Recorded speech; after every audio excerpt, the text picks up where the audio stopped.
So নির্দ্বিধায় তুমি বলে দিবে এটি মূলদ সংখ্যা নয়। নবম, দশম ও এসএসসি সুপ্রিয় শিক্ষার্থীবৃন্দ, আরপিএস স্কুলের পক্ষ থেকে সবাইকে স্বাগত জানাচ্ছি কুইজ পর্ব 1-এ। আমাদের আজকের আলোচনার টপিক গণিত। তোমাদের গণিত পাঠ্য বইয়ের প্রথম অধ্যায়ের আলোকে আমাদের আজকের প্রশ্ন উত্তরগুলো তৈরি করা হয়েছে। চলো তাহলে মূল টপিকে চলে যাওয়া যাক। প্রশ্নটির দিকে লক্ষ্য করো। এ জাতীয় এমসিকিউ প্রায় পরীক্ষায় আসে, যেটি আমরা নির্ণয় করতে পারি না।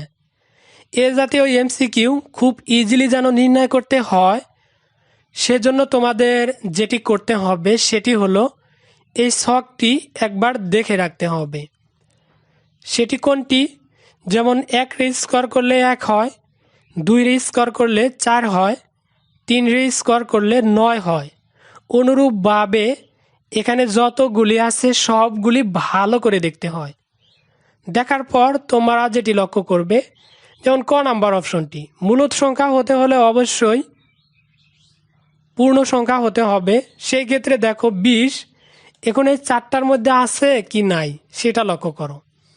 এখানে দেখো 1 আছে, 4 আছে, 9 আছে, 16 আছে, 25 আছে। তারপরে ধীরে ধীরে পর্যায়ক্রমে বড় সংখ্যাগুলো আছে, কিন্তু 20 নাই। সো নির্দ্বিধায় তুমি বলে দিবে এটি মূলদ সংখ্যা নয়। এখন আসো খ নাম্বার অপশনটিতে।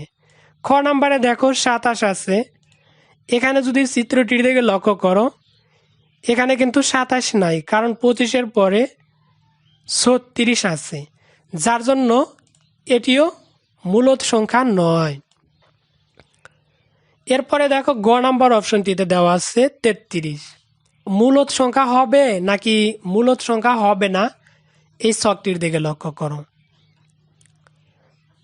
33 কিন্তু এখানেও দেওয়া নাই। সো সেই যুক্তি অনুসারে দেখো এই 33 এটি মূলদ সংখ্যা হবে না।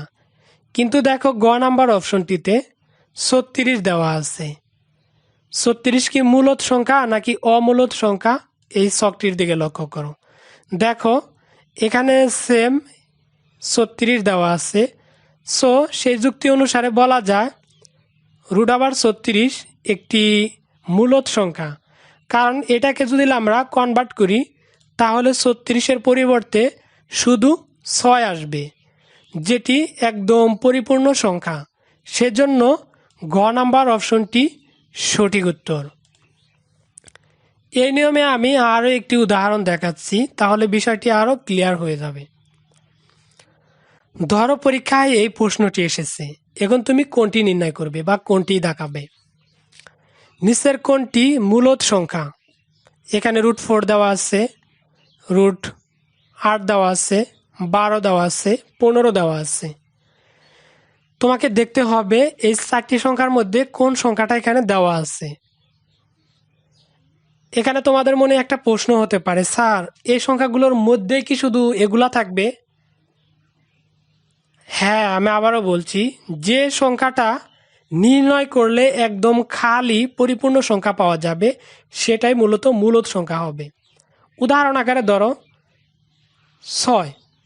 একটু লক্ষ্য করো, 6-এর উপরে কি কোনো কিছু আছে? নাই, কিন্তু 6টা একদম খালি আছে, সেজন্য এটা একটি মূলদ সংখ্যা। কিন্তু যখনই 6-এর উপরে রুট থাকবে এবং 6কে কোনো কাজ করা যাবে না, কাজ করলেও পয়েন্টযুক্ত কোনো সংখ্যা আসে, তাহলে কিন্তু সেটা মূলদ সংখ্যা হবে না।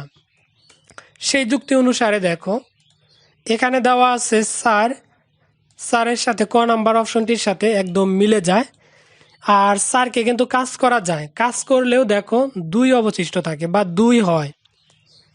সেই যুক্তি অনুসারে বলা যায় সঠিক উত্তর হলো ক নাম্বার অপশনটি। 8 এটি সঠিক উত্তর হবে না, কারণ 8-এর উপরে রুট আছে, আর এটাকে যদি আমরা কাজ করি তাহলে পয়েন্টযুক্ত সংখ্যা আসবে। 12 এটাও সেম পয়েন্টযুক্ত সংখ্যা আসবে। √15 এটাও কিন্তু পয়েন্টযুক্ত সংখ্যা আসবে। সেজন্য এই 3টি অপশনই ভুল উত্তর, আর ক নাম্বার অপশনটি সঠিক উত্তর। এই নিয়মে তোমাদের জন্য একটি কুইজ থাকবে, যদি তোমরা নির্ণয় করতে পারো তাহলে কমেন্ট সেকশনে সেটি জানিয়ে দাও, আর যদি বুঝতে সমস্যা হয় সেটিও তোমরা কমেন্ট সেকশনে জানিয়ে দিতে পারো। প্রশ্নটি হলো এটি, নিচের কোনটি মূলদ সংখ্যা? এখানে √7 দেওয়া আছে, তারপর 10 দেওয়া আছে, তারপর 16, তারপর 19। চারটার মধ্যে কোনটি সঠিক উত্তর? তোমরা এই ছকটির সাহায্যে সেটি জানিয়ে দিবে। সুপ্রিয় শিক্ষার্থীবৃন্দ, আজকের টপিকটি এখানে শেষ করছি। আবারও হাজির হব আমরা কুইজ পর্ব 2 নিয়ে। তো বাকি কুইজগুলো দেখার আমন্ত্রণ জানিয়ে ভিডিওটি এখানেই শেষ করছি। আসসালামু আলাইকুম ওয়া রাহমাতুল্লাহ।